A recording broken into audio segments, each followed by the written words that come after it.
যানজট কমাতে রাজধানীর কারণ বাজারে দুটি এবং শাহবাগে একটি সড়ক বন্ধ করে সফলতা পেয়েছে ট্রাফিক বিভাগ।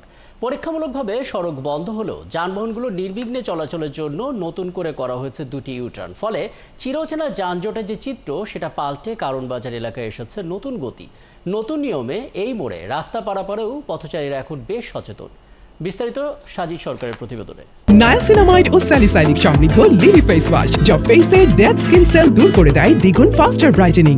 এক সপ্তাহ আগের আর বর্তমান কারওয়ান বাজার মোড়ের যানজট পরিস্থিতি একেবারেই ভিন্ন। স্তব্ধ বসে থাকা পাল্টে মন্থর হলেও গতি মিলেছে এখানে। এই গোল চত্বরে প্রতিদিন সকাল থেকে রাত পর্যন্ত যানবাহনের চাপে ট্রাফিক জ্যামের সময়সীমা কখনো কখনো পেরিয়ে যেত 10 থেকে 40 মিনিট পর্যন্ত। 4টি সড়কে ছিল আলাদা আলাদা সিগন্যাল। এক সড়কে যান চলাচল উন্মুক্ত করলে বন্ধ রাখতে হতো বাকি 3 সড়ক। ফলে অফিস যাওয়া আসার সময়ে যানবাহনের দীর্ঘ সারি কখনো কখনো শাহবাগ পর্যন্ত পৌঁছে যেত। পান্থপথ থেকে আসা সিগন্যালটি গেল সপ্তাহ থেকে পরীক্ষামূলকভাবে নিয়ন্ত্রণ করছে ট্রাফিক বিভাগ। এতে যারা মতিঝিল কিংবা শাহবাগ গন্তব্যের পরিবহন তাদের জন্য ওয়াসা ভবনের সামনে করা হয়েছে ইউটার্ন। কারওয়ান বাজারে এসে বামের লেন ধরে 100 গজ সামনে এগুলেই ইউটার্ন। ফলে ফার্মগেট এবং শাহবাগের আসা যাওয়ার পথে আগের মতো নেই ভোগান্তি। সারা বাংলাদেশে কোথাও জ্যাম না থাকলে গুলিস্তান আর এদিক তো আসতে কাউন বাজার এই সিগন্যালটা সবসময় জ্যাম থাকতো। এখন এই যে বসুন্ধরা শুধু একটা সিগন্যাল আটকানোর কারণে পুরো কোনো আমি দেখা মানে 3 দিন পর্যন্ত একটু জ্যাম দেখি না। আগে এখান 32 নম্বর থেকে আসতে হলে 40-50 মিনিট সময় লাগতো পার হইতে, আর এখন মোটামুটি 5-10 মিনিটে পার হওয়া যায়, এই পর্যন্ত আসা যায়।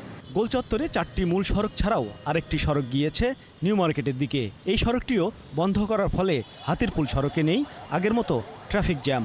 ট্রাফিক বিভাগ বলছে কারওয়ান বাজার সিগন্যালে যানবাহনের অতিরিক্ত চাপ সামলাতে পুলিশ সদস্যদের যে হিমশিম খেতে হতো সেই পরিস্থিতি এখন আর নেই।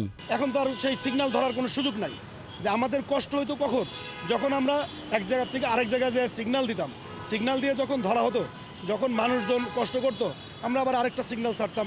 সেই সিগন্যালটা ছাড়তে ছাড়তে ওই সিগন্যালের তেল চলে দেখা গেছে দক্ষিণ তেল বাংলা মোটরে চলে গেছে। তো বাংলা মোটরে যদি যায় তাহলে বাংলা মোটরে দিকে গেলে এবারে অনেক সময় লাগে। তো এখন যে সিগন্যালগুলো করা হয়েছে অটো, এই সিগন্যালে আমাদের কোনো সমস্যা নাই। এখন আমাদের আগের চেয়ে অনেক সুবিধা হয়েছে, আমরা এখন ভালোভাবে গাড়ি দিতে পারি। একইভাবে শাহবাগেও বারডেম হাসপাতালের সামনের সিগন্যালটি বন্ধ করে ঢাকা ক্লাবের সামনে ইউটার্ন করা হয়েছে। ফলে এই সড়কেও এসেছে নতুন গতি, নতুন স্বস্তি। সাজিদ সরকার, 71, ঢাকা।